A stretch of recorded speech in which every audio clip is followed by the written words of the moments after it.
गणेशोत्सव व ईद-ए-मिलादच्या अनुषंगाने वडगाव निंबाळकर पोलिसांचा रूट मार्च।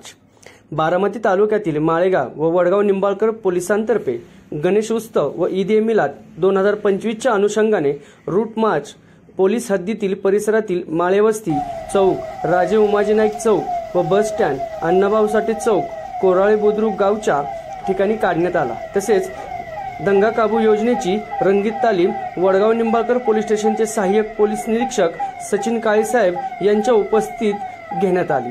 प्रतिनिधी प्रीतम भोसले, महाराष्ट्र न्यूज, बारामती।